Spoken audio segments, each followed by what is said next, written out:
What's happening, guys? This is Logan Robinson from BucsGameday.com here on Sports Illustrated's Bucs website, and we just got done with 2025 training camp. River, Woo!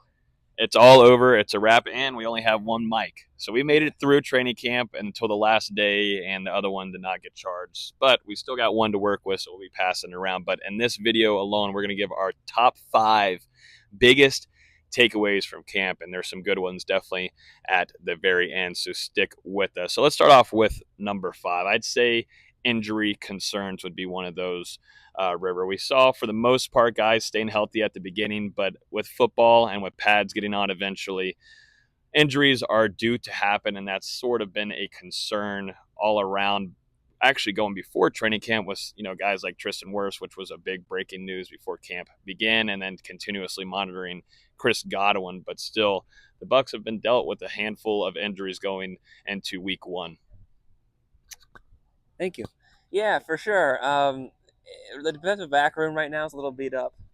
You've got Tyreek Thunderberg and Josh Hayes not practicing out there. You got Tyke Smith not practicing out there. Benjamin Morrison, they've been holding on to after a bit of a hamstring tweak there. So they definitely want to get better in that area. But good news is by Week 1, I think a lot of these guys should be healthy, right? We got an update on Christian Izien, defensive back, very crucial part of the Buccaneers defense in the way that he can be versatile. He can play nickel, safety, corner. Todd Bowles mentioned he's week to week, and it's a pain tolerance thing. So as long as he can tolerate the pain, then he can go. So might be maybe missing Week 1, but outside of that, perhaps he could come back sooner than later. So it's not a long-term injury, so that's good. Like you mentioned, Chris Godwin, Tristan Wirfs, both going to come off the PUP list, but will not practice or will not play probably until around the October-ish area. But they can practice whenever they want. They're off the PUP list, so maybe they'll get back to it, ramp up, get used to the playbook being in the offense, and then when they get in there, they'll be ready to go. So that's pretty encouraging, I think. And then Jam McMillan, unfortunate, probably after the bye week, Week 9, but you'll have some guys to step up. And if Chris Godwin can come back sooner than later, then that loss will be that blow and that loss will be mitigated. So it happens. Yeah, and we saw Tyke Smith walk out here today, and not noticing anything different. He was actually working with a trainer as well, so probably being protective over him as well. And we saw Antoine Winfield back out here healthy. He seems like he's a full go. I asked Todd Bowles about Rachaad White today, and it stood out to me that Rachaad looked really good. He was running with a burst. Todd Bowles says he looked fresh. I asked if he's going to participate. And at this upcoming preseason game against the Bills, he will not, along with majority, if not all of these starters as well, will not be participating as expected. But I would say, there's guys working and getting back into trying to recover from these injuries, and it's something that we'll monitor for a few of these guys. But I think for the most part, you think of guys that had suffered injuries in training camp, like Yaya Diaby, Kalijah Cansey. He's coming out of this fully healthy, which is a good sign there. So there are some also positives on the injury front. Let's keep moving over to number 4, and you brought this one up, River, and I think it's a good point because it's been a heavy discussion from players and us asking coaches about the offense and what does it really look like? How much of a difference is it from going from Liam Cohen over to Josh Grizzard? And interested to get your take on it since we've been out here and watching it for a good long while, and some of your reactions from the players and what they've been saying. Yeah, for sure. I think we've heard, basically, flip it this way. There you go. We got one mic, guys. We're trying to work with it. Tough, man. It's tough, man. We've heard that it's the same as Liam Cohen's offense with a little bit of tweaks. I think they call it wrinkles is the term that every player we've talked about this has used. And it looks like that's true so far. It looks like they're really focusing on that short to intermediate game. Last year, Liam Cohen was able to create yak yards and create explosives that way off of those short and intermediate passes. And so not as many deep shots overall throughout camp. Now, it's funny that I say that because today, man, they were launching it. Whenever you were going inside to write about the Chris Godwin news, they decided to throw some deep balls. Josh Grizzard knew. He's like, that kid's not out here. Just launch it. So it's interesting because they have said they want to go a little bit deeper this year. And whether or not they do will be intriguing to see because I think that in this training camp, they kind of kept it a little bit closer inward. But curious to see how they use the motion, how they end up going deep or they end up staying close. But it looks like it is definitely Liam Cohen's style of system based on that Sean McVay Los Angeles Rams style system. That's where that all evolves from. And it looks like it's going to stay that way. Maybe have the same sort of DNA, same blood, most of the same operation, and then maybe a few little deep shots, some more motion in there from Josh Gazard's time in Miami with Josh McDaniel. So far, that's kind of how I feel about the offense, and we'll get a much better look at it in week 1, probably. Hey, you're licking your chops, River, at motion. How many times did River just mention motion in there? He loves his motion, so I do. We should see a good bit of that. And I would say, though, one thing out of Gazard is that he is going to continue to take shots with Mike Evans. That was something today that was on point with Baker Mayfield going deep. Number 3 here. We're on number 3, getting close to number 1. We are. Defensive back play, I thought, was really impressive, River. I thought overall it just starts off, too, with your rookies that you brought in with Benjamin Morrison and Jacob Parrish. Those 2 guys being absolute studs all throughout training camp, and Benjamin trying to get back into full health. But to Jamel Dean making some plays as well back there. You have Antoine Winfield, who's back fully healthy too, and just a handful of other 2 defensive backs that have stood out throughout this camp. The big emphasis, and we heard it when we were up there in Indy, River at the Combine, was they've got to do a better job of takeaways. Todd Bowles has pressed this defense, and sure enough, he had. I mean, he's pressed Jamel Dean. He's called out Jamel Dean on something that he has to improve on overall. And you got Zion McCollum too, who I think has just been kind of more of a quieter camp, but for a quarterback though, that can sometimes be a good thing because he's doing his job on his side. But your thoughts on this defensive back room who has shown out? Is it the right way? I think so. Yeah, I think it is. I think it is, guys. Yeah, I think getting those turnovers is what Todd Bowles wants to see. They need to be able to generate those in game, and part of that is luck. Part of that is situational awareness and execution and being at the right points of attack. And I think the Bucs were not good at either of those things last year. They did not have that, and they did not have the luck either. So if they can have both those things kind of swing their way, then I think they can definitely generate a lot more turnovers than they did last year. And part of the reason why they brought guys like Benjamin Morrison and Jacob Parrish on is to try and do that. It's been working so far. So in training camp, we've seen a lot more interceptions, turnovers, good plays too, and not like errant throws or bad decisions. I think we've seen some good plays. So that's really encouraging for Todd Bowles. It's really encouraging for the defense, and they got to keep it going in game. They got to make sure they can do that against opponents and playbooks that they haven't seen or experienced before, because here, you know all the plays. So we'll see how that goes, but so far, I think signs are encouraging.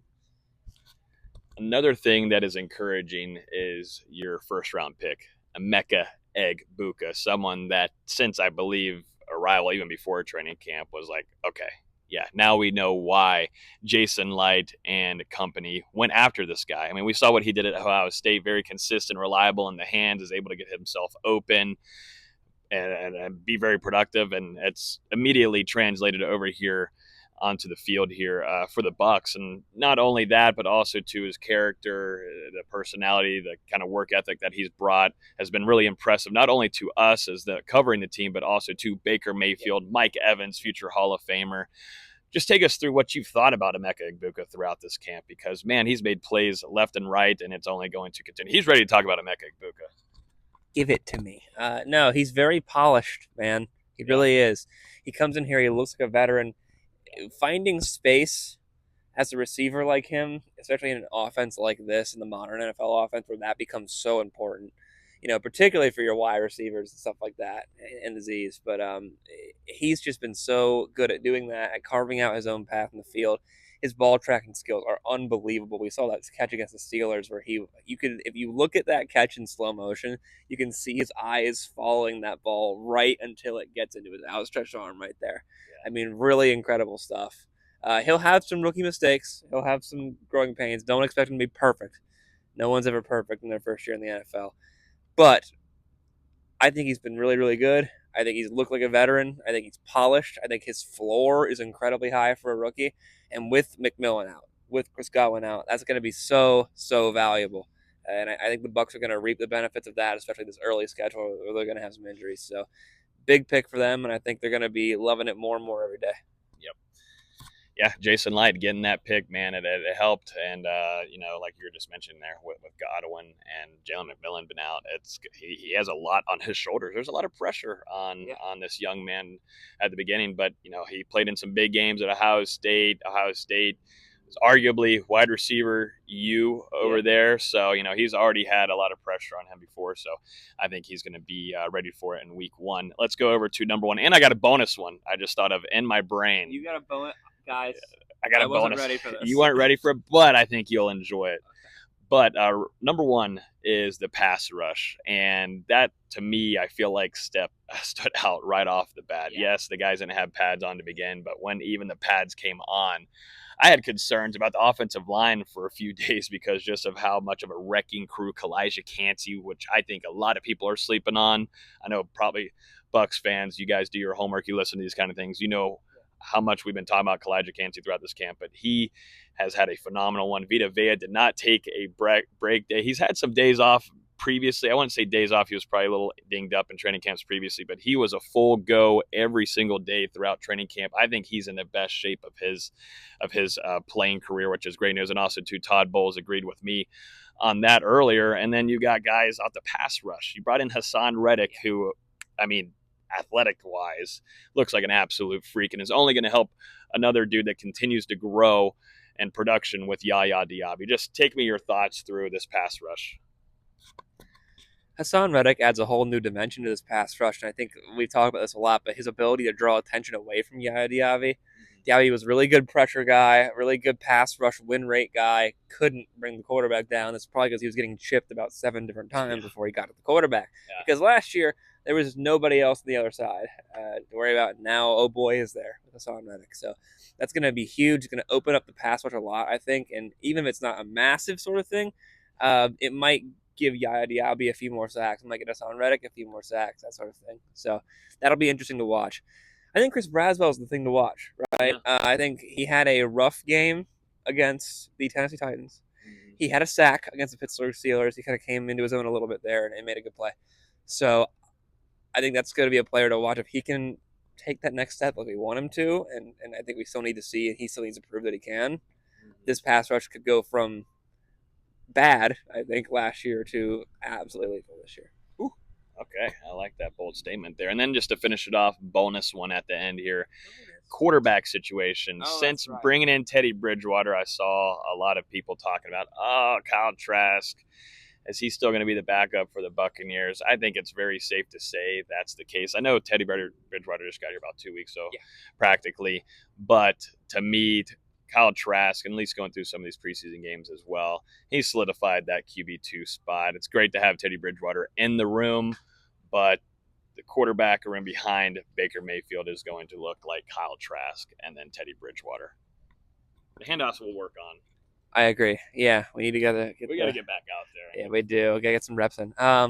Teddy Bridgewater is going to offer a lot of experience to this team. Yeah. I think he's going to be a really valued voice in the quarterback room. He's played a lot of football, and that experience is invaluable. But I do agree, Kyle Trask knows this system. He's played in it for 2 years now. This is his second year in there, and he's played in that sort of West Coast, I guess, not in the actual West Coast term, but Los Angeles Rams sort of thing. Now we're going to get confused here because the modern NFL offense came from San Francisco and Los Angeles. Anyway, we're getting into some crazy stuff here. We are. Point being, Kyle Trask has played in the Canales system. He's played in the Liam Cohen system. Now he's in a Josh Grizzard system. That's 3 years. He has the experience doing that sort of thing, right?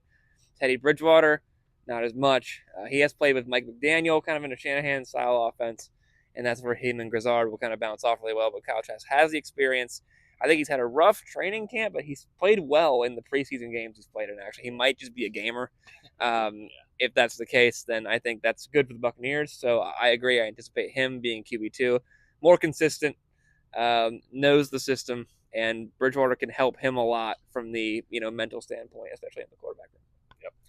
So that's going to do it for our top 5 biggest takeaways from training camp. That's it for River and I. Now we get prepared for the last preseason game on Saturday against the Bills, and then we will have you fully covered as we get into week 1 with NFC South opponent at Atlanta. River will be there. I'm still trying to get there, but still, nonetheless, we'll have tons of coverage coming for you guys here on our YouTube channel. Make sure you smash the like button. Smash it. If you enjoyed the content throughout training camp, subscribe if you're new here, but I really appreciate y'all hanging out with us through training camp, commenting, engaging with us. It means a lot to us, and looking forward to seeing you next training camp in 2026.